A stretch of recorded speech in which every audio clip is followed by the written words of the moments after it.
Hello, my name is Tristram Hunt. I'm the director of the Victoria and Albert Museum in South Kensington in London and an honorary fellow of Queen Mary. And I want to welcome you all this afternoon to the 2020 virtual celebrations. I'm Sandra Wallace, Managing Director Europe at DLA Piper Solicitors. I'm really honoured to be asked to pass on my congratulations to you, the class of 2020 at Queen Mary. My name is Robert Halfon. I am Chair of the Education Select Committee in the House of Commons. That's an elected position. And I'm also the MP for Harlow. I'm Karan Bilimoria, independent crossbench peer in the House of Lords, a University Chancellor and founder and chairman of Cobra Beer. Hello, my name is Isabel Jenkins and I'm a partner at PwC. I'm the head of banking for PwC in the UK. I'm also really pleased that I am a member of Queen Mary External Council. And I'd like to welcome you all today to the Class of 2020 virtual celebrations. Hello, I'm Baroness Dame Floella Benjamin, DL. I tell you this because I am part of the Windrush generation. I came to Britain in 1960 as a little 10-year-old girl, and I had to face so much adversity. I had to fight my way to the top. I didn't go to university. I left school at 16. But in 2006, I became the first Black woman Chancellor of a university in the UK, the University of Exeter. You have achieved so much over the last few years to make it to this important point in your lives. And I know that the landscape you face is really, really challenging at the moment. But at this time, my message is that arts and humanities, culture and learning is more important than ever. If we think of the global environment that you are going to go into, where an understanding of cultures and identities, sexualities and traditions is more important than ever. The learning that you've received at Queen Mary and the community in which you've received it provides you with the valuable skills to make a real success of your life. I remember when I graduated, it was a real mixture of excitement and accomplishment, but also a bit of apprehension about what lies ahead, and I'm no doubt that there's those feelings as well for you. You should be really proud of what you've achieved so far, and yes, it's uncertain. I remember when I started out, I was going into a mini downturn. I had no money, I was nervous about what it was going to mean. But here I am sitting here before you now as a lawyer that's been in a law firm, as someone that's really worked their way up in their profession, and can really say that it really pays to take the time to work hard, but take the time to be sure about what you want to achieve. During the 10 years while I was Chancellor, I used to tell the graduates, education is your passport to life. Use that gift well. I say the same to you. I want you to act with morality, integrity, and honesty, and be the person other people can trust in this wounded, materialistic world that we're living in. Careers are not linear. You will start with plans and expectations, and things change very quickly. And my advice to you is take every opportunity that you can. Be brave. You will learn from everything you do. But the path of your career will be unexpected and things will happen, and you need to take the opportunities when they present themselves. The world you go out to is going to be tough and difficult.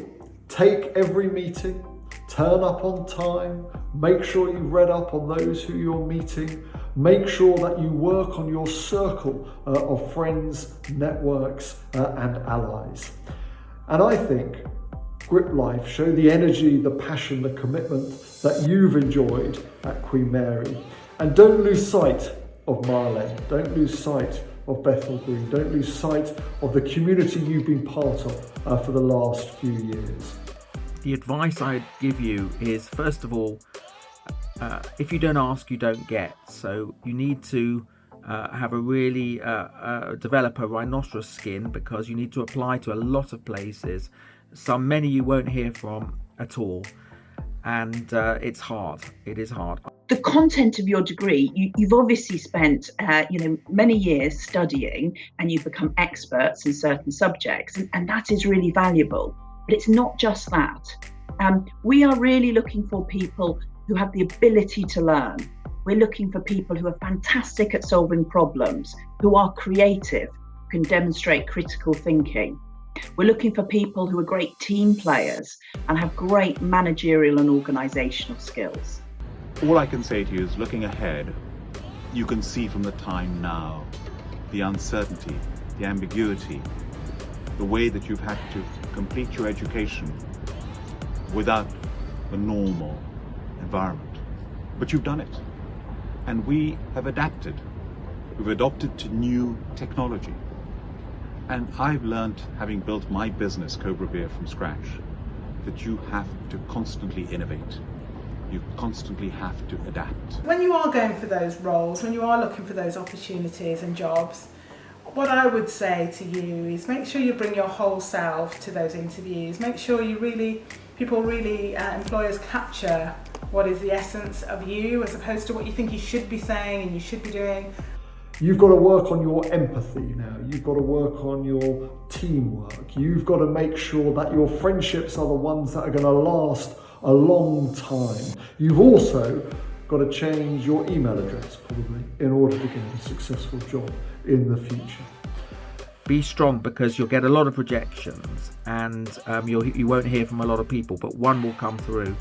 When you go for interview, whatever you do, learn about the company or the individual that is interviewing you. So it's not just the content of what you've studied, but it's you've demonstrated the ability to learn and the ability to develop yourself, and that is really important as well. And I've learned as an entrepreneur, there's one word that sums up entrepreneurship, and that is having guts. The guts to do it in the first place, but more importantly, the guts to carry on when others would give up. I remember when I was going for law positions, my background was such that this wasn't my world. It was very different. I'd come from a background where no one had been to university before, and so you have so many preconceived ideas about what people are looking for, but actually people like working with people that they can relate to, who are genuine, who are enthusiastic and passionate. And so really make sure you bring those to your interview and to the career choices that you decide to make. But don't be in so much of a hurry that you miss the opportunity to really think about what you want to do. Be cheeky, but always courteous. Try and think one step ahead of all those other people applying for jobs. And I want to give you a gift of what I call the philosophy of my 3 C's. The first C is C for consideration, to have empathy with other people, to put yourself in the place of others, not to be judgmental. And the more privileged you are, the more consideration you need to show. The second C is C for contentment, to have a happy, contented heart. Not to be jealous and to be envious of what other people have, not to do anything to get where you want to go. No, be contented. Because the more contented you are, the more open you are to receive what's right for you, and it will come. And the third C is C for confidence. The confidence to be a decent human being. The confidence to look in the mirror every single day of your life and like the person that's looking back at you. The confidence to be able to give and to love unconditionally. Because the more you give and the more you love unconditionally, the more comes back to you in abundance. And you know that one day a door will open, and on the other side will be the rest of your life. But you need a 4th C to wrap up your 3 C's, and that's C for courage. To have the moral courage to stand up for truth, the moral courage to stand up for justice, the moral courage to press that reset button and to do things differently, the ethical way. I hope you do just that and pass on that gift I've given to you. Don't put too much pressure on yourself. Yes, it's difficult times, but look at all that you've achieved already. I hope very much you'll be involved in the alumni network of Queen Mary University, and I wish you every success in whatever career you decide to choose.